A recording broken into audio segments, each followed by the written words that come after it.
Hi guys, this lesson unit that we're about to start is called Grids and Games. It's part of our STEM learning package. So we will be working on doing several activities followed by a project and then a problem that we'll solve together with all the steps that we've learned. So the first activity begins with a story. I'll read the story to you today. It's called Repeating Rosie, Intro to Grids and Games. And it starts right now. Milo, can we trade tablets for a while? Asked Angelina. She and her friend Milo were playing on their tablets one afternoon after school with their classmate Susie. Sure, he said as he handed her his tablet. Why do you need mine, though? I thought you just got your own tablet. I did, answered Angelina, but I'm not allowed to add any apps to it, and I have to wait for my mom to come back from her business trip to download anything. Angelina, said Susie, you should try the new app that Milo just downloaded. You get to tap things on the screen to test your reaction time and memory. The friends continued to play and talk about what they liked most about the tablet applications that they had downloaded. Thanks for the suggestion, Susie, exclaimed Angelina. I really do like this game. I just wish I could change some things about it. I think I'm going to write a review. Maybe the people who program the game will read it and take my suggestions. What things would you change? Asked Milo. Oh, the characters for one, answered Angelina. I want more choices. I want different backgrounds, too. I get bored looking at the same thing when I play. Good idea, added Susie. I would change some things, too. I'm left-handed, so I would change where the controls are on the tablet. I have an even better idea than writing a review. Why don't you just make our own game? Suggested Milo. Make our own game? How would we do that? Asked Susie. I know, shouted Angelina. We could program it ourselves and put whatever characters we want into the game. That way I could have a new game on my tablet without waiting for my mom to download one for me. I'm not sure where to even start, said Susie. What do we need to do to know before we begin? Can we help Angelina and Milo and Susie create this new game for their tablet? Yes, we can. And we are going to learn how to create one for ourselves. So what we're going to be talking about a lot today is called computational thinking. And I'm going to go through some of those steps with you. Computational thinking is more than just talking about programming a computer or programming a robot to do what the steps that you tell it to do. We use it all the time to problem solve and think critically. So different areas of that are what I'm going to go over. So the first one is called abstraction. And that's when you take a big idea that's really complicated, or a problem that has many parts to it, or a process with many parts to it, and we find out what's the main thing we need to know about it. So we're abstracting what the main thing that we're working on is. So that you could use the example of that when you're talking about a story, when you find the main idea of a story.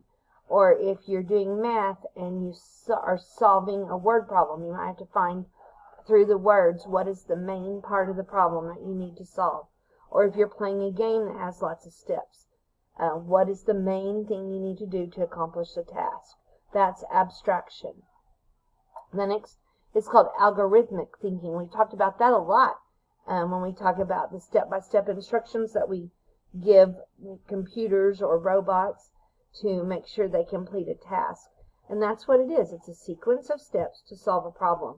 Examples of that in other areas might be how to make a sandwich or follow any recipe would be an example of algorithmic thinking. Or anything that you're doing to complete a task that has multiple steps. Let's see what the next one is. Automation. That's using a computer or machine to perform something for you, like you use a calculator to add a group of numbers together, or we use a program like Scratch Junior to create a story and program the way the characters move across in the screen in the story. Those would be automation, where we're using a computer or a machine to perform an event or a task. Data analysis, that's when we take information and we find patterns and we study it and we draw conclusions and find out things by putting the information together. So an example of that might be if you recorded what the weather was like every day for a month, and then you found the patterns in the weather. Or maybe you look at a graph and you see the bars are different heights, and you think about, if this is really high, that must mean a lot of people chose that. And if this one's lower, not as many people chose that. So you could draw the conclusion that the one with the higher amounts of votes or people that picked it would be something that was more popular than the one without. Another thing that you could do is maybe arranging information from a lowest to highest order. That's another way to analyze your data. Data collection, that's actually collecting the information. If you read a biography, you could gather important facts about a person. If you measure something, you could gather its information about how it's growing.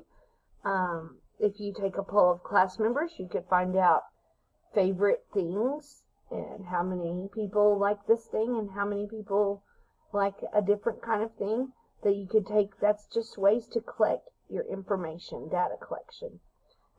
Representing the data, that's when we use the charts and the graphs and mind maps and charts and things to help us organize our ideas and present them in ways that help show what conclusions we have found from this data. You'll find those maybe a timeline for different dates that occurred for different events, or maybe it's a bar graph that shows how many people have a birthday each month, or a mind map where you are showing the main ideas of the story. Those were all ways to represent data. All right, parallelization is when you are working on something that's a big task, but you're actually just working on smaller parts to complete it. So maybe a group of kids are working on an article for a class newsletter. The class newsletter would be the big project, but the article that they're working on is a smaller piece of that. Maybe another one would be creating parts, coding a game. Maybe some people are coding just one page of the game, and then another group are coding a different page of the game. And then you put them together. When they're complete, it makes the complete game. Anything like maybe planning a field trip. Some people might be coming up with what we're going to have for lunch, and some people are going to be coming up with the schedule of events that we do. So each of those are small pieces that make a larger part of the plan. Problem decomposition, that's when you break down the task into more manageable parts, like drawing a storyboard to show major events that happen in a book, or creating a list of steps to complete a task, or sorting laundry into different groups. Those would be examples of breaking down into smaller parts. Simulation is the last one we're going to talk about today. That's when we build a model that imitates something in the real world. Like maybe we act out part of a story in the book, or we create a map of a state that we live in, or the solar system. Something that's real world that we recreate to make a model or some way to represent or imitate something that is a living thing or a real event that we have. All right, so anyway, hopefully those computational thinking in action examples will help you understand that there's more to computational thinking, creative thinking, and problem solving than just computers and programming robots. I hope this helps, and whenever I have some assignments, I'll be posting them that go along with the activities that we're doing, and I hope you enjoy. I miss you guys. Bye.